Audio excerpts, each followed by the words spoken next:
नमस्कार दोस्तों, मैं निनाद पाठक आप सभी का स्वागत करता हूं मेरे YouTube channel stop financial mistakes mission financial literacy में। दोस्तों, इसके पहले जो हमारा एपिसोड हुआ उसमें हमने महिलाओं के साथ में बातचीत की थी, यानी वो बातचीत ही सब्जेक्ट पे थी कि महिलाओं को फाइनेंशियल लिटरेसी के बारे में हमने बात करी थी महिलाओं से। दोस्तों, ये जो महिलाओं के साथ बातचीत थी वो मुझे लगता है कि कुछ हद तक के समझ में आई, लेकिन हम इस विषय के ऊपर में महिलाओं के साथ में आगे भी और बातचीत करेंगे। बहरहाल मैं जैसे मैंने पहले ही बताया था कि हम अगला एपिसोड यानी आज का एपिसोड हम किसानों के साथ में बातचीत करेंगे। तो आज मैं ज़्यादा समय न गवाते हुए सीधे किसानों से ही बातचीत करने की अपनी प्रोसीजर चालू करता हूँ। दोस्तों, मुझे ये पूरा विश्वास है कि बहुत कम किसान होंगे जो शायद इस विषय के ऊपर में यानी मेरे YouTube चैनल को देखेंगे या उन तक के मेरी ये बात पहुँचेगी, ऐसा मेरे को लगता है। लेकिन मेरी ये आशा है, मेरा एक प्रयास है कि मैं अपने विषय को या अपनी इस बात को, जो किसानों के बारे में साधारणतः इस विषय के ऊपर या YouTube चैनल के ऊपर में कोई बात करता है ऐसा मुझे ज़्यादा लगता नहीं है, लेकिन जो बात करते भी होंगे तो वो फसल कैसे लगाना आदि आदि के बारे में, लेकिन उसके फाइनेंसिंग के बारे में बात करना या उसके ऊपर में डीप रिसर्च करके किसी प्रकार का एक कंक्लूसिव सजेशन देना, how to manage fund by a farmer, इस विषय के ऊपर में कितनी बात होती होगी शायद ये रेयरली मुझे दिखा है, शायद ना के बराबर। लेकिन फिर भी मैं एक प्रयास करूंगा कि किसानों से उस विषय के ऊपर मैं बात करूं कि उन्होंने फाइनेंस कैसे मैनेज करना चाहिए। दोस्तों, सबसे पहले तो जैसा कि अपन ने पहले एपिसोड में बात किया था कि जैसे एक सैलरीड क्लास का किस तरीके से मंथली एक्सपेंसेस होना चाहिए या एक बिजनेस क्लास का किस तरीके से मंथली एक्सपेंसेस होना चाहिए। तो दोस्तों, आज मैं ये बात इसलिए कर रहा हूँ क्योंकि मेरी नज़र में किसान एक तरह से सैलरीड क्लास में भी आता है और एक बिजनेस क्लास में भी आता है। बिजनेस क्लास में इस तरह से कि हर किसी के हिसाब से अगर कोई एक बड़ी रकम लगा करके अपना व्यवसाय में निवेशित करता है एक बड़ी रकम को, तो वो निवेशक ऑफकोर्स एक व्यवसायी या बिजनेसमैन कहलाता है। लेकिन जिस तरीके से हम देखते हैं कि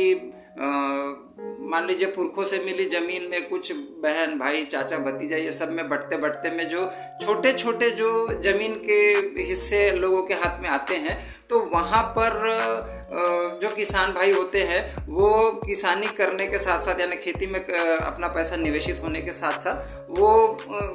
थोड़ा सा अपने घर के खर्चों के लिए बोलिए या कुछ करके लेने के लिए बोलिए, दूसरों के खेत में भी जा कर के किसी प्रकार की मजूरी करते हैं, जिसको कि हम उनके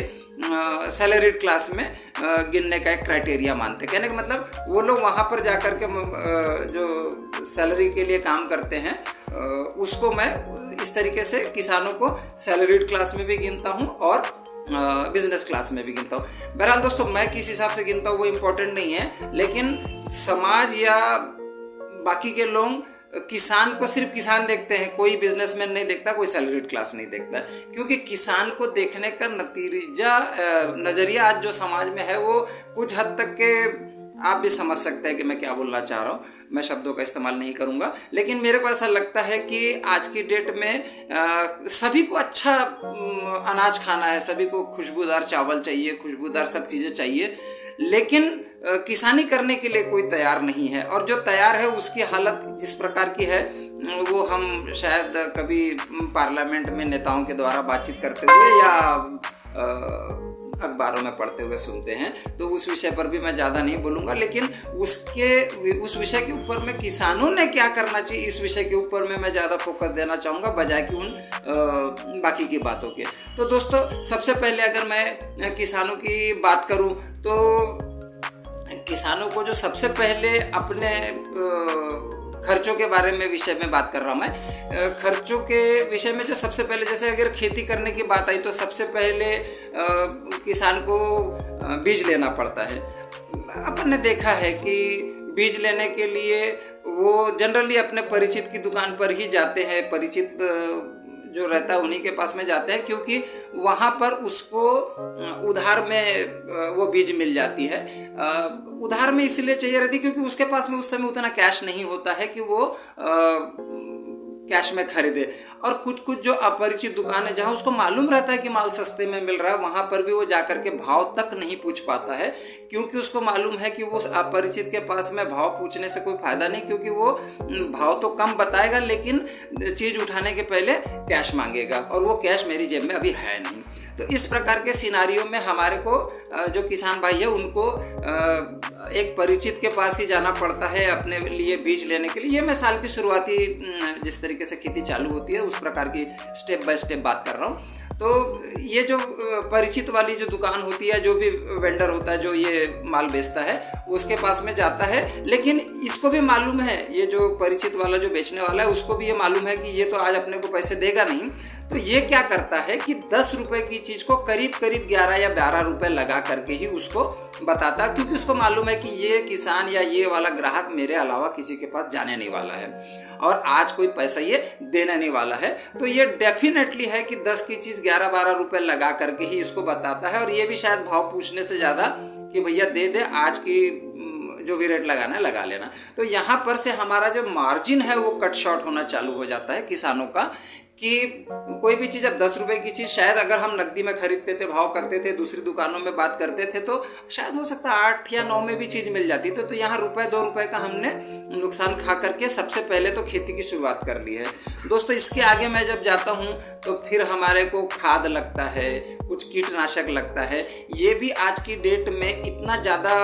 महंगा है बोलिए, या इतना ज़्यादा मात्रा में लगता है कि उसके लिए भी कहीं ना कहीं हमारे को उधार लेने पर या कर्जा लेने के तरीके पर ही निर्भर रहना पड़ता है। तो ये जो दुकानदार है ये सब लोग वही लोग हैं जो हमारे मार्जिन को डैमेज करते हैं।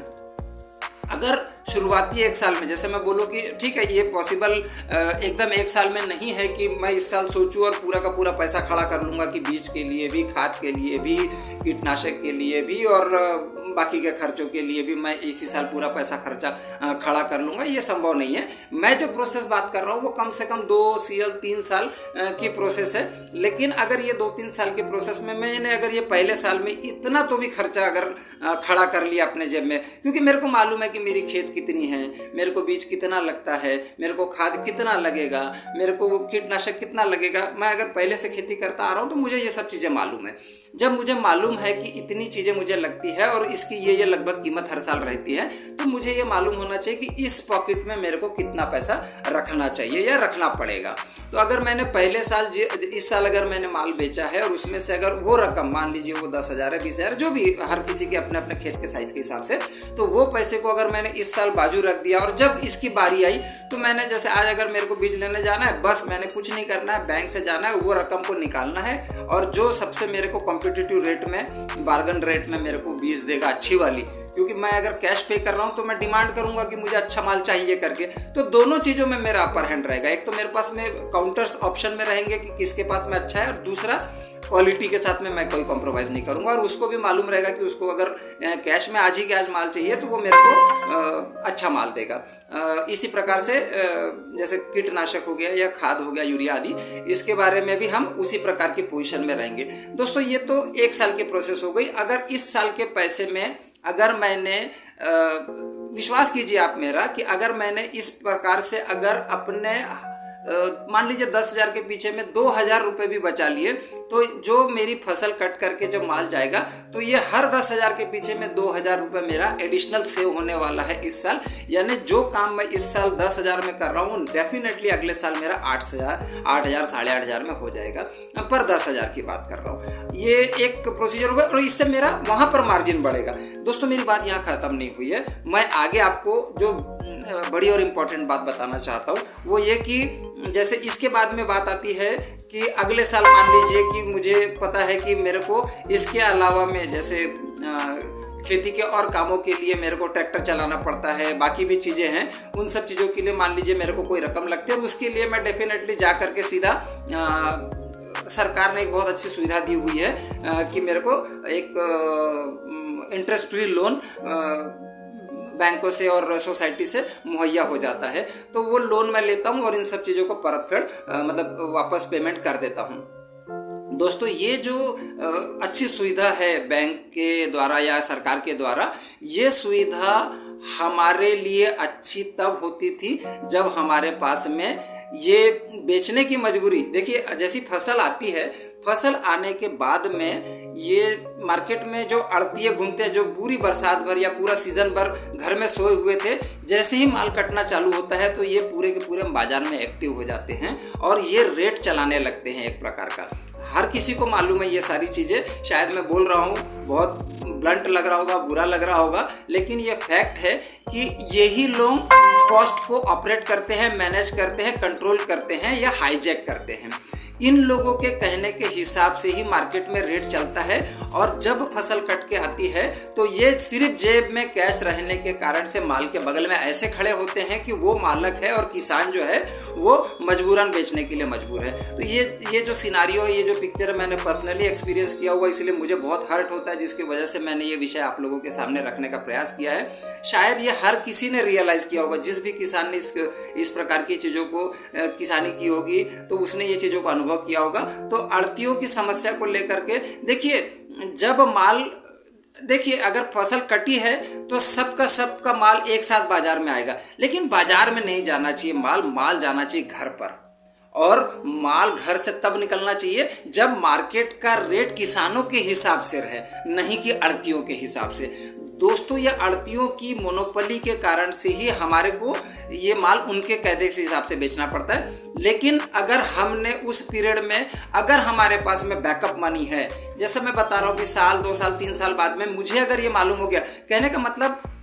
बीज उगाने से लेकर के, बीज बोने से लेकर के, अगर बीज या फसल कट के घर में आने तक के पीरियड का सारा खर्चा अगर हमने कितना लगता है ये पता अगर हमारे को है, और वो पीरियड का खर्चा अगर हमने प्रॉपरली मैनेज कर लिया दोस्तों, तो हमारे को फसल आते साथ में इन खर्चों को करने के लिए जो हमने अपने सभी अभी ये पीरियड के 3-4 महीने की जो अपने एक्सपेंसेस है उसको जो डेफर करके यहाँ तक लाए थे, जिसकी वजह से उसको अभी प्लान करने के कारण से हमारे को माल बेचना पड़ता है, और वो बेचने की मजबूरी के कारण, और ये सबको मजबूरी रहती है, तो माल इतना मार्केट में आ जाता है कि माल के ऊपर में आवक ज़्यादा और खरीदार उस हिसाब से रहता नहीं है। तो उस चीज़ों को या उस सिचुएशन को ये आड़तिये लोग फायदा उठाते हैं। आप देखिए ना कि अगर कोई, मान लो मैं धान की बात करता हूँ, तो धान में एक समय में जब माल आता है तो 2000-2100 के रेट में बिकता है, लेकिन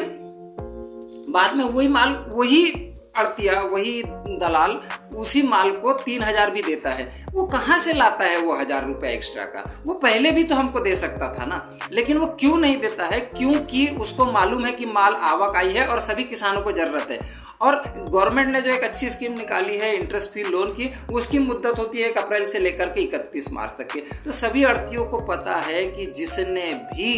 लोन लेकर के इस साल खेती की है, वो कितना भी दिन बच जाए, 31 मार्च के बाद में उसको इंटरेस्ट बचाने के लिए लोन परत फेड़ करना ही पड़ेगा, रिफंड करना ही पड़ेगा, रीपेमेंट करना ही पड़ेगा। और उस इंटरेस्ट के साथ साथ वहाँ पर एक और चीज़ होती है दोस्तों, वो है 7/12 के ऊपर में जो एक लोन डिफ़ॉल्ट का एक दाग लगता है। वो चीज़ों से बचने के लिए भी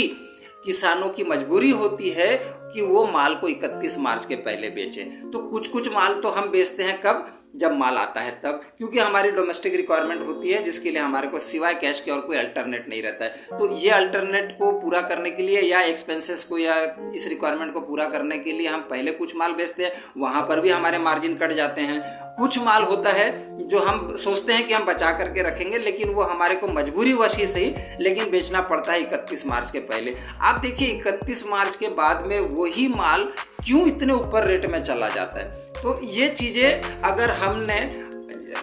मैं बोल रहा हूँ कि ये 2-3 साल लगेगा, इसको आपको पेशेंस से ही खेलना पड़ेगा, तभी आप कर पाएंगे। लेकिन दोस्तों, अगर मेरी इस बात को अगर आप लोगों ने माना या सुना या समझा, तो दोस्तों ये इस प्रकार की नौबत नहीं आएगी कि हम बहुत ही बुरी बात लगती है कि आत्महत्या तक की भी जो बात किसानों के दिमाग में आती है, उस प्रकार की परिस्थितियां नहीं आएगी दोस्तों। अगर हमने 2-3 साल में इस प्रकार से अगर अपने पास में पैसा थोड़ा थोड़ा करके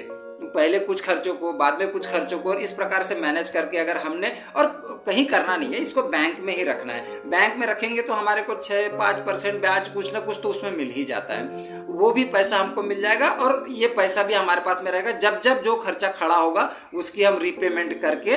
उसकी पेमेंट करके हम अपने को कैश में माल पूरी कॉम्पिटिटिव रेट में मार्केट में जो माल अवेलेबल है बेस्ट क्वालिटी का, वो खरीदने की पोजीशन में आ जाएंगे। और इस प्रकार से हम अपने खर्चों को कंट्रोल भी करेंगे और अपने मार्जिन्स को बढ़ाएंगे।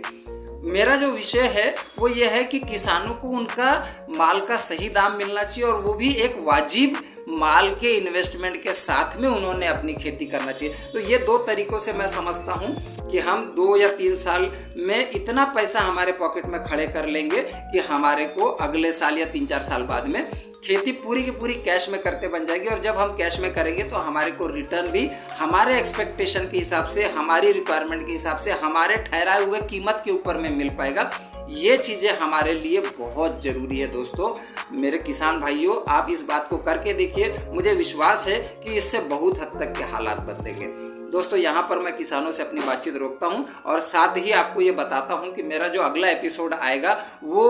विषय रहेगा कि अभी जो यंगस्टर है वो इलेक्ट्रिक बाइक लेनी चाहिए या फिर पेट्रोल बाइक लेनी चाहिए। क्योंकि अभी हाल फिलहाल में हमारे सभी यंगस्टर के दिमाग में यही सवाल चल रहा है, पेरेंट्स के भी दिमाग में यही सवाल चल रहा है कि आखिर इस वक्त में कौन सी गाड़ी, 2 व्हीलर की बात कर रहा हूँ मैं, 2 व्हीलर में कौन सी गाड़ी लेना चाहिए। तो ये विषय के ऊपर में हम अगले एपिसोड में बातचीत करेंगे। थैंक यू दोस्तों। मेरे चैनल को सब्सक्राइब करना, लाइक करना, शेयर करना और कमेंट करना ना भूलें। Thank you.